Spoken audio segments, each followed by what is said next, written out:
Radio UNAM y el Programa Universitario de Bioética presentan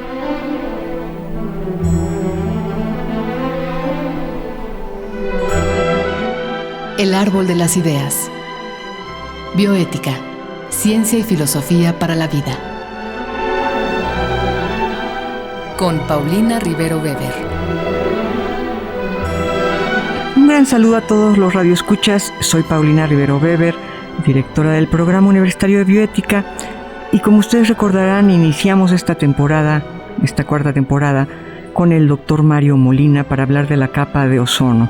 Y amablemente hemos contado con él ahora para hablar del cambio climático desde el punto de vista de esta gran figura de la cultura nacional. Agradecemos nuevamente que haya aceptado al doctor Mario Molina esta invitación y escucharemos a continuación la cápsula que, como siempre, el Programa Universitario de Bioética y Radio UNAM han preparado para esta ocasión. Entre muchas otras cosas, la vida en nuestro planeta depende de la atmósfera. Esta se compone de gases como el nitrógeno, oxígeno, argón, dióxido de carbono o CO2 y vapor de agua. La atmósfera contiene el aire que respiramos y nos protege de la radiación ultravioleta. Además, cumple una función absolutamente necesaria para la vida: la regulación de la temperatura del planeta. La atmósfera funciona como una capa térmica que se mantiene a 15 grados centígrados. Sin ella, la Tierra estaría congelada. Para regular la temperatura, algunos de los gases de la atmósfera atrapan parte de la radiación infrarroja y el planeta la refleja de vuelta al espacio. Tal es el efecto invernadero natural. Existe, sin embargo, un efecto invernadero no natural. Este es resultado de la concentración de gases como el dióxido de carbono, el metano y el óxido nitroso, y representa una seria amenaza para la vida en el planeta. Cuando aumenta la cantidad de gases de efecto invernadero, aumenta la temperatura, alterando y modificando el clima global. La emisión de gases de efecto invernadero ha incrementado extraordinariamente en los últimos siglos. La causa más conocida es el uso masivo de combustibles fósiles como el carbón, el petróleo y el gas natural. Debido a ello, en poco más de 2 siglos, la concentración de CO2 en la atmósfera incrementó a más de 400 partículas por millón. Antes, la concentración se había mantenido estable, entre las 200 y 280 partículas por millón durante cientos de miles de años.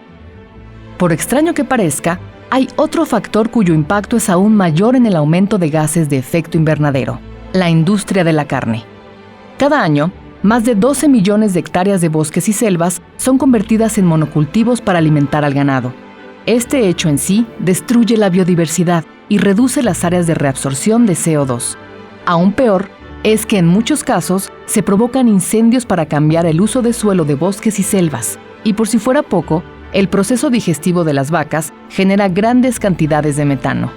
El impacto de este gas en el calentamiento global es 30 veces mayor que el del CO2. Por estas razones, se estima que la industria de la carne es mucho más contaminante que el uso de todos los vehículos del mundo. En el fondo, el cambio climático producido por el efecto invernadero no natural es una consecuencia del capitalismo. El estilo de vida occidental nos ha convertido en consumidores insaciables. Este problema es mayor aún entre los países ricos del hemisferio norte, quienes consumen bastante más que los países del sur. Por ejemplo, si todos adoptáramos el estilo de vida europeo, necesitaríamos los recursos de 3 planetas como la Tierra. De modo parecido, si todos adoptáramos el estilo de vida de Estados Unidos, harían falta 7 planetas. Algo que debemos tener claro sobre el cambio climático es su origen antropogénico, es decir, que ha sido ocasionado por la actividad humana. Algunas de sus consecuencias son el deshielo de los casquetes polares, el aumento del nivel y la temperatura del mar, y una mayor probabilidad de que se presenten huracanes o ciclones de gran intensidad. Además, el cambio climático altera los patrones de lluvia, lo que puede provocar inundaciones, sequías o incendios. Todo lo anterior tiene efectos devastadores para la biodiversidad, pues destruye el hábitat de muchas especies y altera sus ciclos migratorios y reproductivos. Otras consecuencias económicas y sociales son la pérdida de suelos fértiles y de cosechas, así como la aparición de refugiados ambientales. Estos son las personas que se ven obligadas a migrar debido a intensas sequías o por la inundación de su territorio.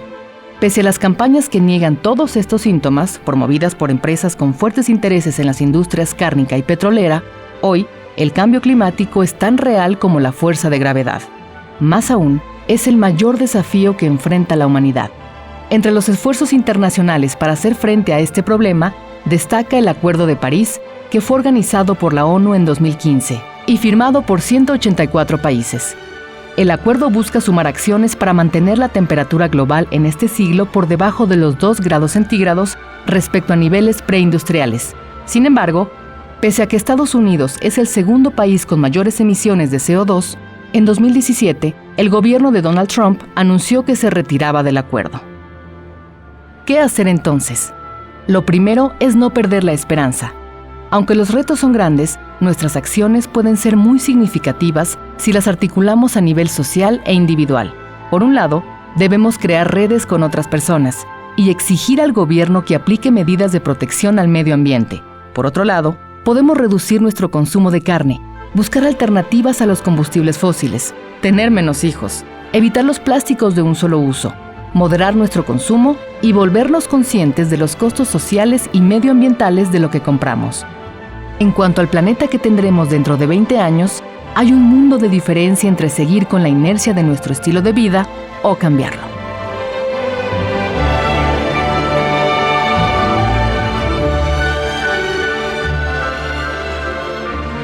Doctor Mario Molina, yo quisiera hablar con usted de cambio climático, porque usted, pues después de haber hecho este descubrimiento y de haber ayudado de esta forma pues a la sociedad, al planeta, a la humanidad, usted no se ha quedado tranquilo, usted ha seguido dando conferencias, hablando con gobernantes, insistiendo en la cuestión del cambio climático, ¿no? Exacto, sí. Y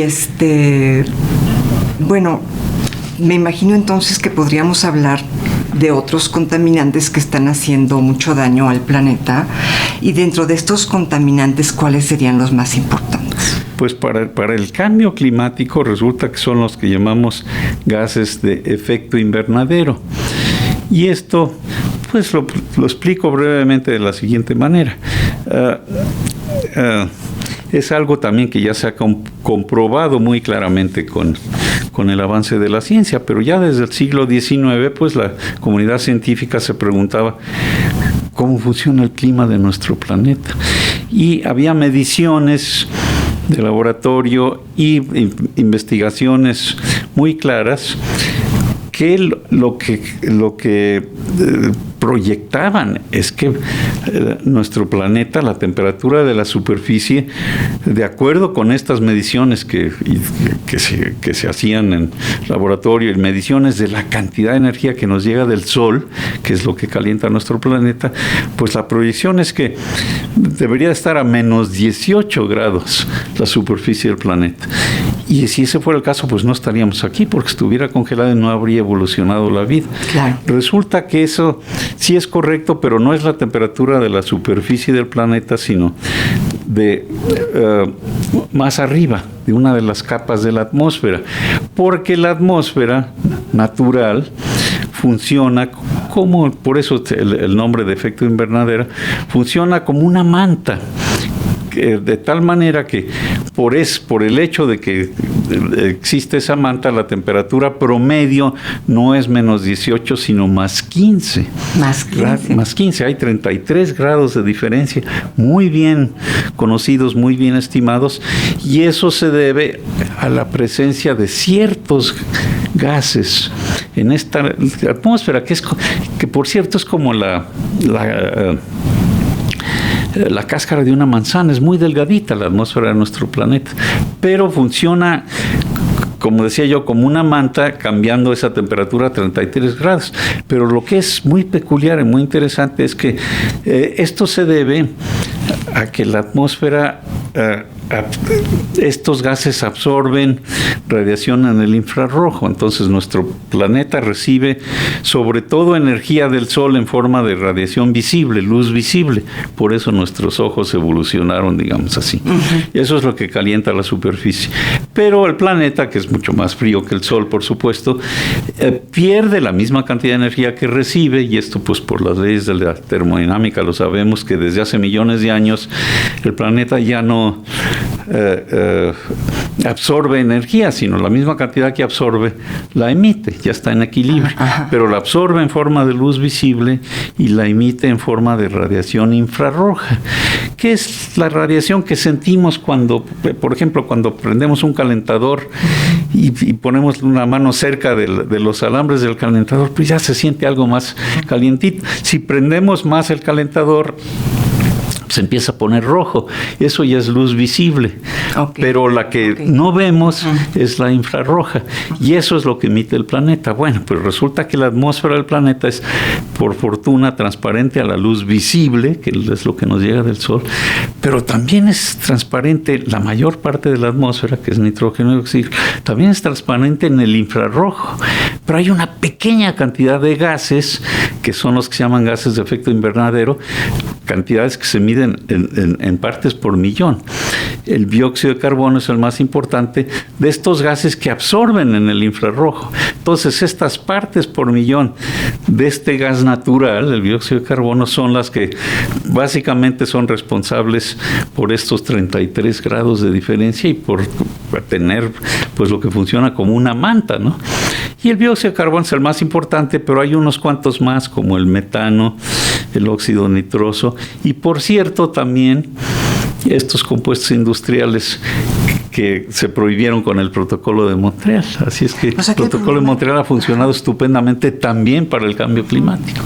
O sea que el problema con estos componentes es la cantidad. Digamos, sí. El dióxido, sí. El metano. Es que ese es por eso pues es lo que hay que explicar, porque esto lo que me referí es al funcionamiento de la atmósfera natural. Y el dióxido de carbono, pues es un compuesto natural. Nosotros al respirar exhalamos dióxido de carbono, pero respiramos oxígeno que se combina con los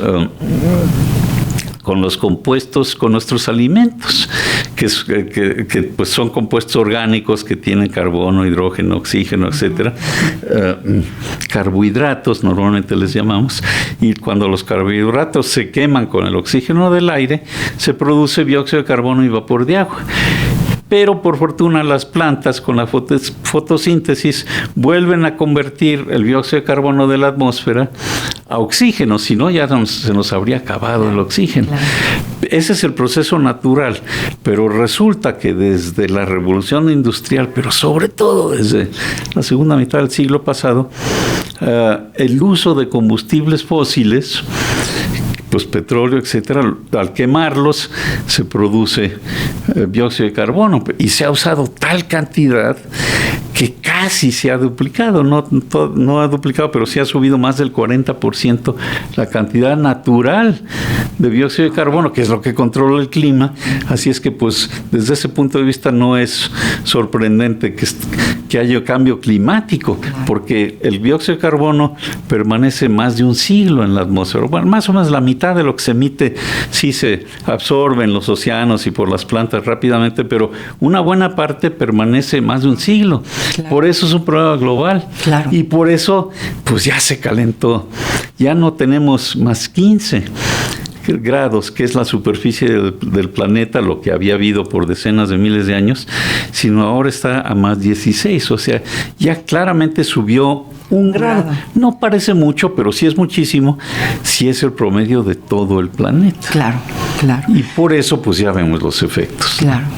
Ahora, recientemente usted escribió un libro junto con el doctor Shahrukh Khan y la doctora Julia Carabias, y en ese libro se menciona algo que de alguna manera nos permite corroborar a los que estamos interesados en este tema, algo que se ha venido diciendo de manera reiterada, que es que la industria ganadera es peligrosa por varias razones. Sí. Por un lado, por la tala de los bosques, de las selvas para sembrar monocultivos, que serían su alimento de este ganado, pero por otro lado, la emisión del gas metano. Exacto, sí.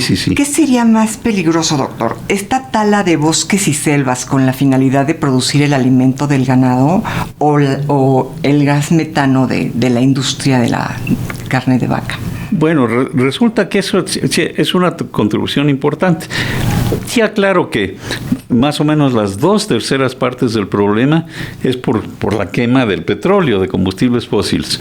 Pero una 1/3 parte sí se debe pues a la tala de bosques y a este metano. Resulta que los rumiantes, pues en su aparato digestivo emiten metano, ¿no? Es porque el metano se produce en ausencia de oxígeno. Cuando hay oxígeno, todo se produce dióxido de carbono, etcétera. Entonces, por eso se produce, pues, en el aparato digestivo de las vacas, de los rumiantes, y también, por cierto, en los raizales que están inundados. Entonces, pues, hay poco oxígeno en la parte, así es que en la parte donde está inundado, y eso también ha sido un aumento en la producción de metano. Hay producción natural porque pues siempre había pues lagunas y animales rumiantes, pero con la civilización aumentó muchísimo tanto la producción de arroz como la cantidad de ganado que tenemos. Y por cierto, los bosques normalmente también son muy importantes para este control del dióxido de carbono por esta fotosíntesis de la que hablamos. Entonces, aunque es la 1/3 parte del problema, pues es una de las partes que se han afectado también de manera muy significativa. Entonces, por eso, pues es importante tratar de controlar esto. Y una de las preocupaciones es que con este aumento enorme de la población de todo el planeta, pues solamente una parte es la que consume carne. Pero, por ejemplo, pues ¿cuántos habitantes hay en China?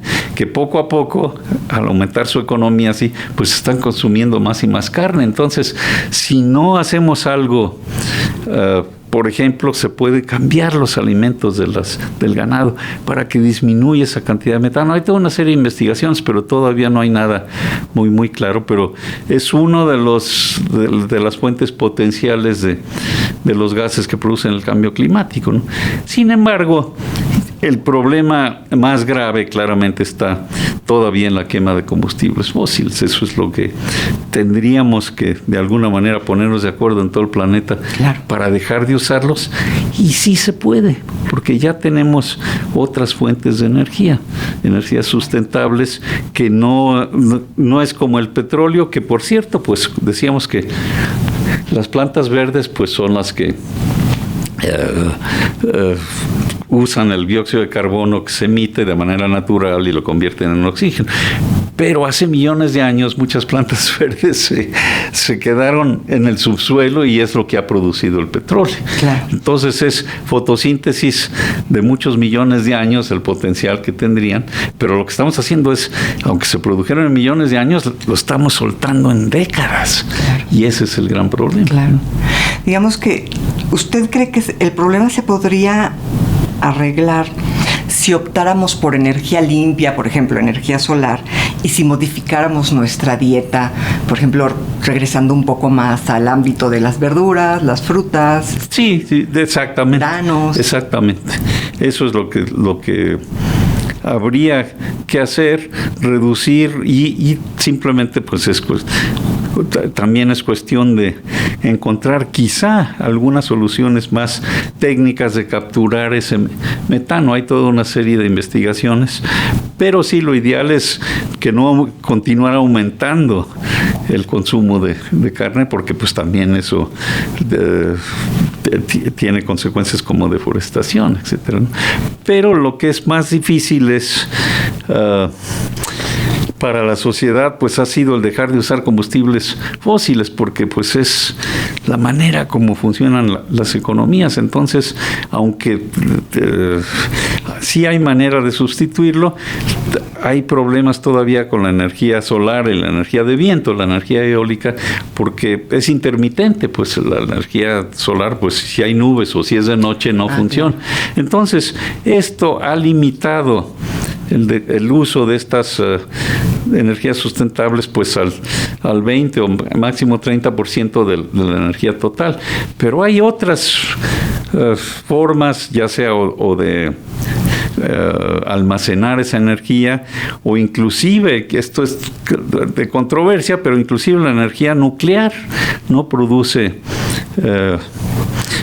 dióxido de carbono, y históricamente pues es la que ha sido más la que ha tenido menos daños, aunque sí ha habido accidentes, etcétera, pero claramente es mucho menos dañina que el quemar carbón desde el punto de vista de los impactos a la salud o a cuánta gente, el fallecimiento de la gente, etcétera, etcétera. Entonces, claro, habría que asegurarse, si aumentar la energía nuclear, que se haga de una manera pues que tenga pocos riesgos, etcétera. Pero esa tecnología también existe. Entonces, ¿la hidráulica, doctor? ¿Perdón? La energía hidráulica, la energía... También. Lo que pasa es que la energía hidráulica, que es muy importante y tiene limitaciones, porque pues tiene que haber cierta geografía, etcétera. Entonces, por ejemplo, en México, pues una parte importante de las partes que podrían dar energía hidráulica, pues ya se usaron. Entonces hay otras más, pero hay problemas serios. En algunos sitios pues hay que quitar a todos los habitantes que normalmente acabarían debajo de una presa. Entonces ya hay también limitaciones para seguir usando energía hidráulica en gran escala. Pero sí hay un potencial muy importante, lo que llamamos mini hidráulicas, por ejemplo, que no son inundaciones de grandes áreas donde vive gente, ¿no? Entonces eso tiene también un potencial importante, pero es efectivamente una de las maneras de dejar de emitir pues gases de efecto invernadero. Pero inclusive ahí hay que tener cuidado, porque algunos lagos que para generar energía hidráulica, pues si no se cuidan, empiezan a emitir metano por las plantas que hay abajo. Pero esto se puede evitar también. O sea que hay que estar muy consciente de todos los problemas. No hay ningún mecanismo así que sea totalmente seguro y que sin ambigüedad no cause problemas. Cualquier actividad industrial en gran escala, pues hay que tener cuidado, pero ya la tecnología nos ha ayudado muchísimo.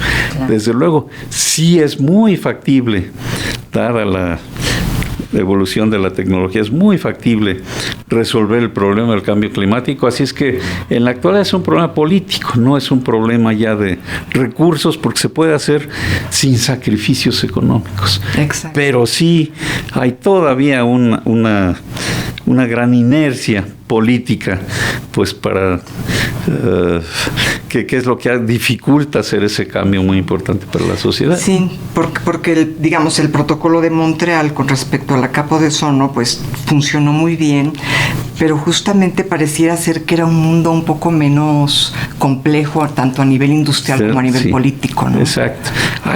Después de muchos años sí se logró un acuerdo importante para el cambio climático, que es el de París. El de París. El Acuerdo de París, que no resuelve el problema, pero sí es un primer paso muy importante.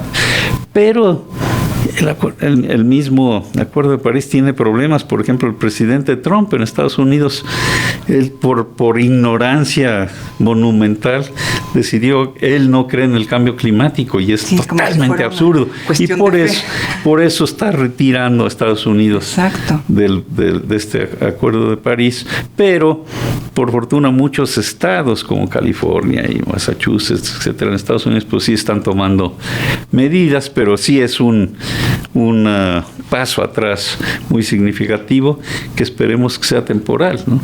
Porque ese Acuerdo de París pues sí era un buen comienzo para resolver el problema del cambio climático.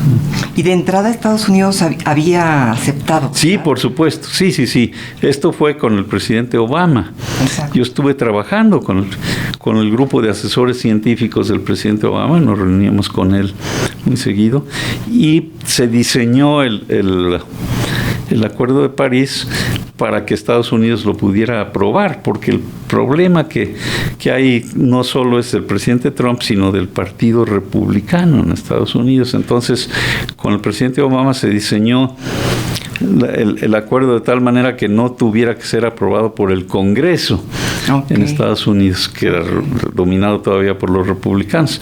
Ahora ya, pues, la Cámara Baja en Estados Unidos ya está, la mayoría son demócratas, entonces esperemos que poco a poco haya cambio. Exacto. Por ahí exacto. pueda. ¿Esta fue la última reunión sobre el cambio climático, doctor, el Acuerdo de París? Sí, la última reunión internacional importante. Todos los años hay reuniones, lo que se llama COPs, Conferencias de las Partes. Tuvimos una muy importante nosotros aquí en México, pues por Cancún, y fue muy importante como precedente para que efectivamente se pudiera aprobar el Acuerdo de París, porque en aquel entonces, pues sí, México estaba funcionando como pionero entre países en desarrollo para resolver el problema del cambio climático, porque México es vulnerable, tenemos muchas costas y sabemos que el problema del cambio climático muy importante es a largo plazo, que sube el nivel del mar, que se caliente demasiado todo el planeta, etcétera. Pero a corto plazo también tenemos problemas muy serios que son los extremos de clima, que son los huracanes intensos o las lluvias que producen inundaciones o las olas de calor. O sea que ya tenemos muchos ejemplos de impactos del cambio climático que pues ya le están saliendo muy caro a la sociedad, ¿no? Sí. ¿Y usted es optimista? ¿Sigue siendo? Yo soy optimista porque... optimista. Sí, y tenemos, pues por ejemplo, un movimiento importante de la juventud, que pues son los que van a sufrir más con el cambio climático. Claro. Entonces, vemos ciertos movimientos y como decía yo, en Estados Unidos, pues hay grupos, inclusive grupos industriales que están de acuerdo con la comunidad científica, con nosotros, que hay que resolver el problema y pues muchos países sí lo quieren resolver. Entonces yo soy optimista que a la larga pues eso es lo que vaya a dominar, ¿no? Pero de momento todavía tenemos problemas muy serios. ¿Sí? Pues doctor, muchísimas gracias por la entrevista. Encantado de estar con ustedes. Es usted muy generoso, realmente nos deja muy sorprendidos porque pues una gente de su altura y de su nivel que siga trabajando y que siga luchando y que siga siendo un hombre generoso con su comunidad, pues es algo digno de reconocerse y se lo agradecemos muchísimo. Pues encantado de estar en su programa. Muchas gracias, doctor Molina. Bueno, pues no nos queda más que agradecer infinitamente al doctor Mario Molina toda su amabilidad, toda su sencillez, toda la forma en que ha compartido con nosotros su conocimiento, y a ustedes por escuchar este programa, que contó con la producción de Marco Lubián, en controles técnicos gracias a Susana Trejo, y escuchamos la voz de Gisela Ramírez en la cápsula cuyo guión ha tenido la adaptación de Andrea González al texto original de Diego Dionisio Hernández. Se despide de ustedes su servidora, Paulina Rivero Weber.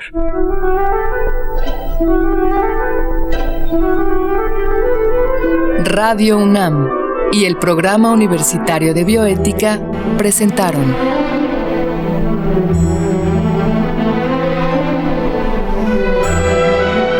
El Árbol de las Ideas.